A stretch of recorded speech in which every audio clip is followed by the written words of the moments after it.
Hi everyone, I'm Shelly from There's No Place Like Home at redheadmom8.wordpress.com. Today I decided that I'm going to try to answer a question that I hear a lot from people who are not yet homeschooling, and that is, I want to homeschool, but I don't have the time.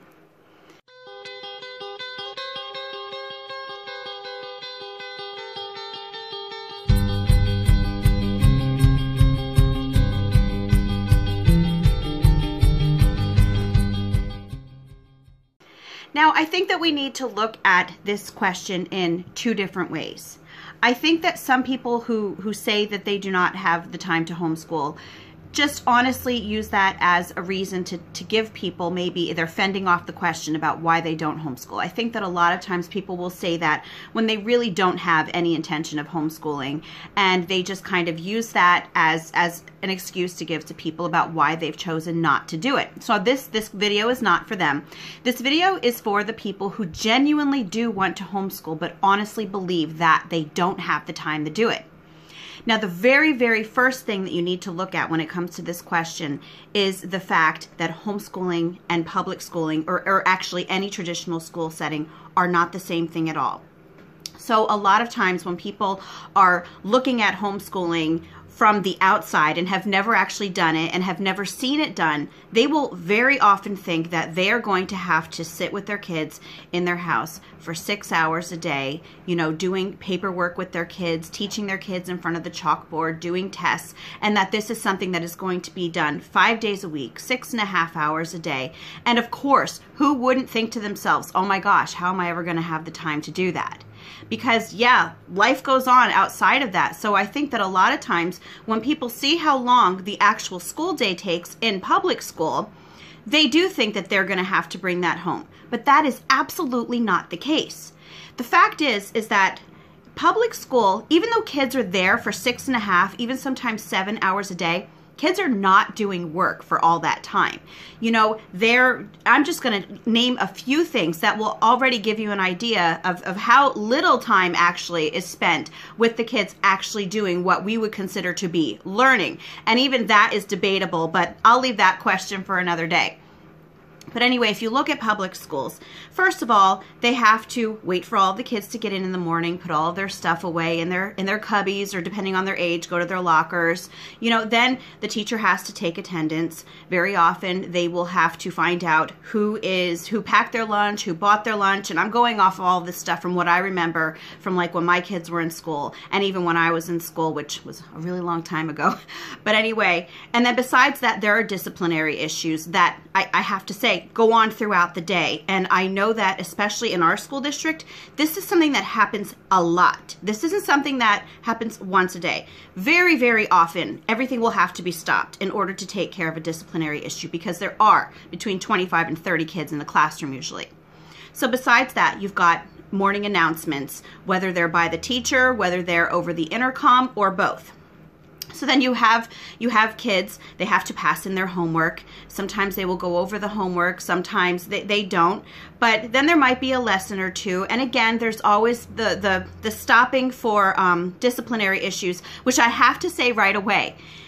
Homeschooled kids are not perfect. You are going to have those sorts of issues every once in a while with your kids as well. They're kids. They're not perfect, just like we are not perfect.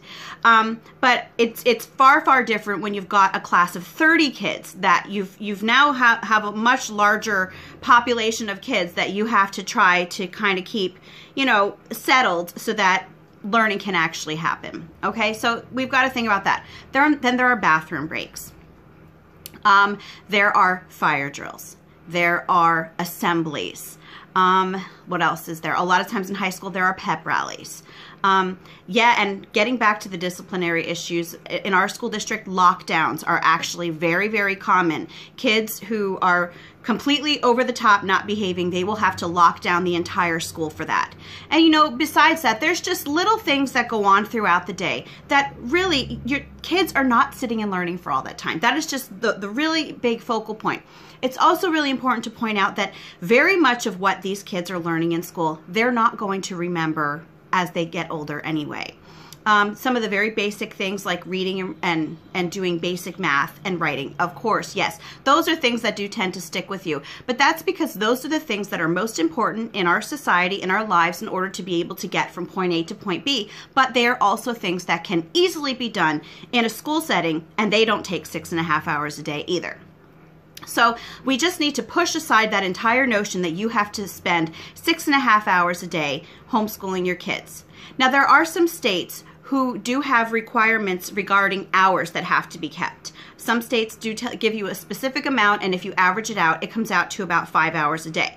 And so even though that is less than the public school setting, that still will put people it will still put a lot of people off. And, you know, of course it will, because again, that's still a pretty big amount of time. But that's only if you're looking at it as that school only happens when your child is sitting down doing worksheets or reading a textbook or doing something that you envision would be happening in a school setting. And that is so simply not the case. Education happens all the time. You know, it's not something that can be confined to that school box. So just because your kids are not sitting and listening to you do a lecture does not mean that they are not learning. When your younger kids are playing with Legos, that is education. When they are outside looking for bugs or digging for worms, that is education. When they are drawing, painting, listening to music, that is education. And the fact is that kids who are given the time to explore and given the freedom to do the things that actually interest them are so adept at educating themselves that the time that you actually will be spending sitting with your kids is not very much at all. So it really just comes down to getting outside of that school box and realizing that homeschooling does not have to take 6 hours a day. Do some families take 6 hours a day? Yes, because there are some families who really, really do try to stick to that public school model. But I think that it just gives us a great disservice to the freedom of homeschooling to not at least give yourself the opportunity to see how easily learning happens when you are not confined to the model that the schools give. So how long does homeschooling take? Well, you know, it's different for every family. There are some families who unschool. That means that they do not use any sort of curriculum at all. Some people call that life schooling. They are learning from life.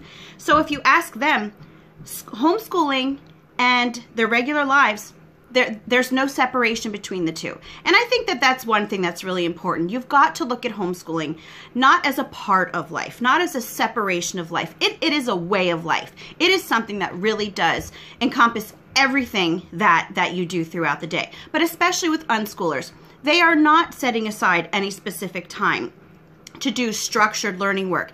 They are just supporting their kids in finding out about the things that they are interested in. They're taking them places, they're taking them to the library, they're reading to them, but it's nothing like standing in front of a chalkboard and lecturing their kids at all.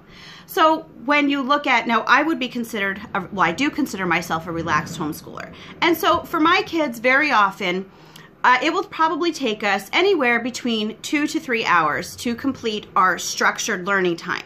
But that is because I have 6 kids in that time who are doing that work. Now, I do have 2 other kids who are being homeschooled this year, but they are high school age and they pretty much do their work by themselves, other than maybe math they might need help with occasionally. So I did not include them into that time period. But yes, the other 6 kids I can easily get done in 2 to 3 hours a day.